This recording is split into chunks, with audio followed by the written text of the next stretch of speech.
Hi everyone, we are on chapter 11 now. हमने अब तक 10 चैप्टर्स के boards exam related important questions देखे हैं। आप उनको अच्छे से गो थ्रू कर रहे हो, उसके ऊपर मास्टरी ले रहे हो, दैट्स वेरी इंपॉर्टेंट। अब आती है बारी चैप्टर 11 की, फाइनेंशियल मार्केट्स। इस चैप्टर से आपको क्या करके जाना है? सबसे पहला काम, that is functions of financial market, important. ठीक है। अब उन्होंने दिए हैं आपको 10 पॉइंट्स। आप इसमें से कोई भी 7-8 पॉइंट्स के ऊपर आप कमांड लाइए। ठीक है। तो फाइनेंशियल मार्केट क्या काम करता है, ये इस क्वेश्चन में दिया है। सबसे पहले फाइनेंशियल मार्केट ऑफकोर्स जहाँ पे हम पैसे का लेन देन कर रहे हैं, जहाँ पे हम मनी को बाय और सेल बेसिकली जो बोलते हैं हम वैसा कुछ कर रहे हैं। ठीक है। जहाँ पे ऑफकोर्स बाइंग और सेलिंग तो नहीं है, बट एक लेंडर है जो पैसा लेंड करने के लिए बैठा है, और एक यूजर है जो पैसे को यूज करके रिटर्न्स कमाना चाहता है। तो ये दोनों लोगों के लिए एक कॉमन प्लेस है, एक कॉमन मार्केट है, जहाँ आप पैसा दे भी सकते हो और पैसा ले भी सकते हो। It is called as financial market. तो फाइनेंशियल मार्केट क्या काम करता है? सबसे पहला काम करता है transfer of resources. Resources from lenders to users. आपके पास घर पे पैसा पड़ा हुआ होगा, इसका कोई यूसेज नहीं है, बट अगर वही पैसा आप फाइनेंशियल मार्केट के थ्रू किसी कंपनी को देते हो और आपका पैसा कंपनी इस्तेमाल करके कुछ प्रोडक्शन करता है, तो आपका पैसा देश के ओवरऑल प्रोडक्शन को बूस्ट करने में हेल्प करेगा। सो ये जो प्रोसीजर है of transferring the resources from the lenders to users, ये काम करता कौन है? तो फाइनेंशियल मार्केट करता है। तो उससे होता क्या है? आपके पैसे का होता है प्रोडक्टिव यूसेज। मतलब आपका पैसा ये देश का कोई प्रोडक्टिव काम करने के इस्तेमाल में आता। एक ही मिनट जरा होल्ड कीजिए। यस। तो हम कह रहे थे कि आपका जो पैसा है, जो एक्सेस फंड्स है, जो ऐसे अगर आप कुछ नहीं करते तो वो आइडल पड़े रहते, वो पैसा प्रोडक्टिव यूसेज के लिए, प्रोडक्टिव पर्पसेस के लिए काम आएगा। तो सबसे बड़ा काम क्या है कि घर में जो फालतू में पड़ा हुआ पैसा है उसको मार्केट में प्रोडक्टिव काम के लिए लगाना। ये कौन करके देता है? फाइनेंशियल मार्केट करके दे रहा है हमें। जिसके वजह से फायदा क्या हो रहा है? Enhancing income. जो लोग पैसा आइडल घर में पड़ा होता तो अपने आप तो बढ़ेगा नहीं। अगर आप उस पैसे को कैश में घर पे रखते हो तो वो वैसा ही रहेगा। 500 रुपए की नोट आप साल भर रखो, 2 साल रखो, 3 साल रखो, वो 500 रुपए 1 रुपया भी ऊपर नहीं होने वाला है। तो अगर वही आप पैसा किसी को लेंड कर दो फाइनेंशियल मार्केट में, आपको कमाई होगी इंटरेस्ट के फॉर्मेट में, डिविडेंड के फॉर्मेट में। करेक्ट है। और अगर ऐसा सब लोग करेंगे तो ऑफकोर्स पूरे देश की कमाई भी बढ़ेगी। So indirectly incomes of individuals and overall national income is enhanced, is increased because of financial market. Capital formation, आपको कैपिटल चाहिए ना बिजनेस रन करने के लिए, वो कैपिटल फॉर्म कैसे होगा? तो लोग अपना सेविंग्स अगर इंडस्ट्रीज को देंगे, कमर्शियल ऑर्गेनाइजेशंस को देंगे, तो उनके लिए एक तरह से ये कैपिटल इंट्रोडक्शन हो जाएगा। तो उन्हें बाहर वाले किसी देश पे डिपेंडेंट रहने की जरूरत नहीं है पैसे के लिए। हमारे देश के लोग हमारी कंपनीज को पैसा कैपिटल के फॉर्मेट में दे सकते। It is a very very important aspect. जितना ज्यादा कैपिटल फॉर्मेशन होगा, उतना ज्यादा प्रोडक्शन होगा, उतना ज्यादा नेशनल इनकम आपके देश का बढ़ेगा, जीडीपी बढ़ेगा। ठीक है। Price determination.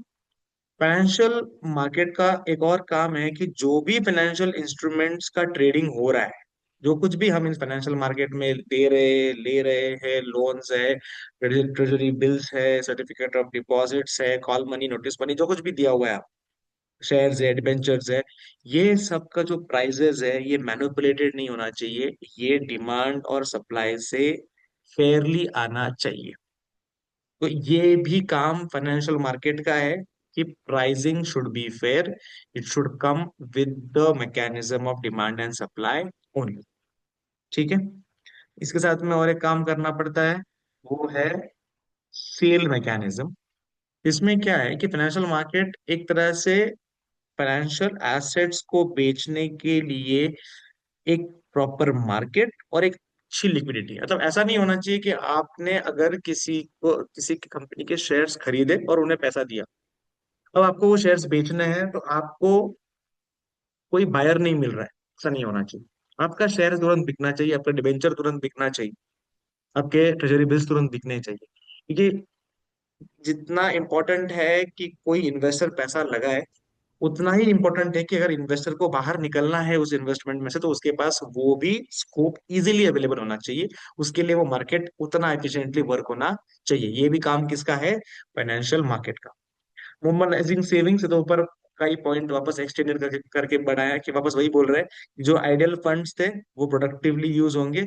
तो जो investors who have savings must be linked with corporates, ठीक है, जिनके पास ये पैसा है वो कॉर्पोरेट से के थ्रू लिंक कराइए अपने सेविंग्स को, उनके पास दीजिए। तो फाइनेंशियल मार्केट का ये एक इम्पोर्टेंट काम है कि इन्वेस्टर्स को इन्वेस्ट करने के लिए ऑप्शन देना according to their choices and risk, जिससे इकोनॉमी बूम करेगा। ठीक है। लिक्विडिटी वापस ये भी एक्सटेंडेड है, सिक्स्थ वाले पॉइंट का ही एक्सटेंशन है, ये इसी का एक्सटेंशन दे रहे हैं। ठीक है। मोबिलाइजिंग फंड्स ये भी कैपिटल फॉर्मेशन का ही एक्सटेंडेड वर्जन है। लिक्विडिटी में क्या बोल रहे हैं? It is providing liquid mechanism for liquidating, मतलब सेलिंग ऑफ रियलाइजिंग। ठीक है। तो investors should be able to sell and convert them into cash whenever they want. ठीक है। तो जिन जो भी इन्वेस्टर्स को बहुत लंबे समय तक नहीं रुकना है, उनको लिक्विडिटी चाहिए ताकि वो इन्वेस्टमेंट से जब चाहे तब बाहर निकल सकते हैं। इजी एक्सेस, इजी एक्सेस मतलब कहीं से भी कभी भी आप इस मार्केट को एक्सेस कर सको। ये प्रोविजन करके रखना फाइनेंशियल मार्केट का काम है, दोनों के लिए। जो पैसा लगाना चाहते हैं उनके लिए भी, और जो पैसा उठाना चाहते हैं उनके लिए भी, दोनों के लिए मार्केट्स का एक्सेस इजी होना चाहिए। जो प्लेटफॉर्म है जहाँ पे बायर्स और सेलर्स एक दूसरे को मिलेंगे, वो मार्केट का प्लेटफॉर्म प्रोवाइड करने का काम करता है फाइनेंशियल मार्केट, और जिसकी वजह से अल्टीमेटली क्या होगा? हमारे देश के इंडस्ट्रीज का development. Because of transforming savings into capital, what will happen? Your companies will do productive activities, will do commercial activities, due to which economic development will come into this country. Overall ये picture और ये सारा काम करता है आपका financial market. Market important, अच्छा question है, एग्जाम परस्पेक्टिव इंपॉर्टेंट। देन उसके बाद जो क्वेश्चन आपको बहुत अच्छे से प्रिपेयर करके ही जाना है, that's going to be the distinction between money market and capital market. The answer of this question is very, very high.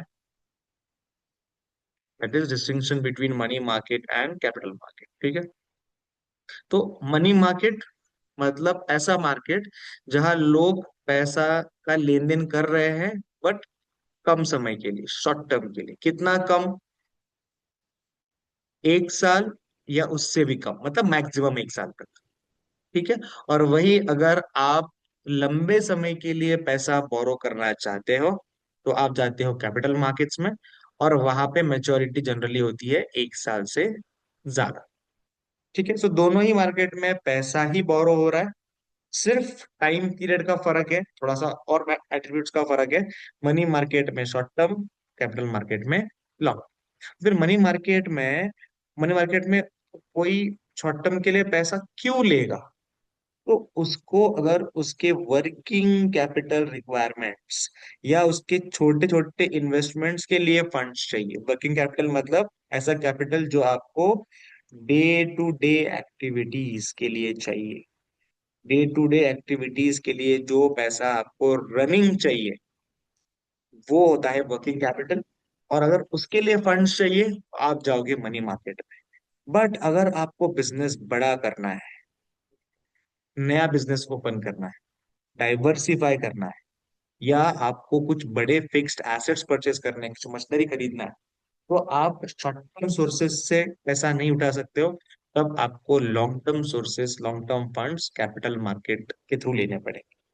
तो फिर शॉर्ट टर्म मार्केट्स में आप क्या क्या ट्रेड कर सकते हो? शॉर्ट टर्म मार्केट्स में मतलब मनी मार्केट में आपके पास बहुत सारे इंस्ट्रूमेंट्स हैं, जैसे सर्टिफिकेट ऑफ डिपॉजिट्स जिसको आप सीडीज बोलते हो, कमर्शियल पेपर्स जिसको आप सीपीज बोलते हो, ट्रेजरी बिल्स जिसको आप प्यार से टी बिल्स बोलते हो। ये सारे इंस्ट्रूमेंट्स हैं जिसके अंदर आप पैसा लगा सकते तो क्या इसके ऊपर आपको बहुत हाई रिटर्न मिलता है क्या? तो जनरली नहीं। जब आप बहुत कम समय के लिए पैसा इन्वेस्ट करोगे तो उसके ऊपर जो रिटर्न है वो भी कम रहेगा, और हाईली लिक्विड एंड सेफ, मतलब आप इसको तुरंत बेच सकते हो without a very major fall in the value. आपने टी बिल में अगर 1,000 रुपए लगाए और आपको 2 महीने 2 दिन बाद भी बेचना है, तो आप 1,000 रुपए से बहुत कम नहीं, आप मान लो 990 रुपए 980 रुपए के आसपास आपको इजीली मिल जाएगा। बहुत हैवी लॉस नहीं होगा अगर आपको जल्दी बेचना पड़े तो। वेर एज कैपिटल मार्केट में क्या ट्रेड हो रहा है? कैपिटल मार्केट में आप ट्रेड कर रहे हो आपके शेयर्स, डिबेंचर्स, बॉन्ड्स, यस, कुछ गवर्नमेंट सिक्योरिटीज जिनका टेन्योर जनरली हायर होता है। अब जब टेन्योर हायर है तो ऑफ कोर्स रिटर्न एक्सपेक्टेशंस भी हाई रहेंगे, क्योंकि थोड़े से रिस्की है। करेक्ट है।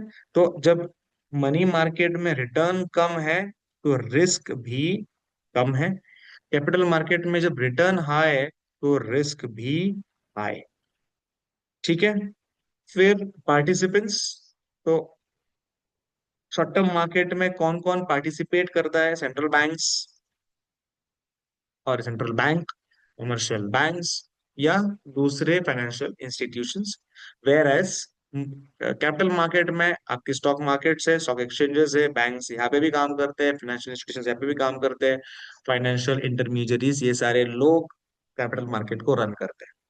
ठीक है। तो पर्पस क्या है, क्यों है मनी मार्केट? मनी मार्केट का सबसे बड़ा काम है कि इकोनॉमी में लिक्विडिटी रहे, पैसा घूमता रहना चाहिए।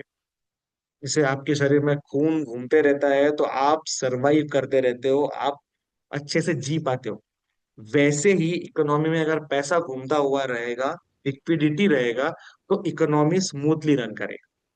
यूएरएस, अगर आपको ग्रो करना है, आपकी इकोनॉमी को ऊपर लेके जाना है, मार्केट्स को डेवलप करना है, तो आपको कैपिटल मार्केट के थ्रू पैसा लेना चाहिए। तो कैपिटल मार्केट का काम क्या है कि सेविंग्स को लाओ इकोनॉमी में, ताकि हमें मिले इकोनॉमिक इकोनॉमिक डेवलपमेंट। ये पर्पस से आप कैपिटल मार्केट से पैसा रेज करते हो। ठीक है। तो ये एक क्वेश्चन है जो आपके एग्जाम पर्सपेक्टिव इंपॉर्टेंट रहेगा, money market and capital market का डिस्टिंग्विश। ठीक है। तो with this we are done with chapter number 11, financial market. एक और चैप्टर बचा हुआ है, वो हम नेक्स्ट वीडियो में कवर करेंगे। Thank you so much.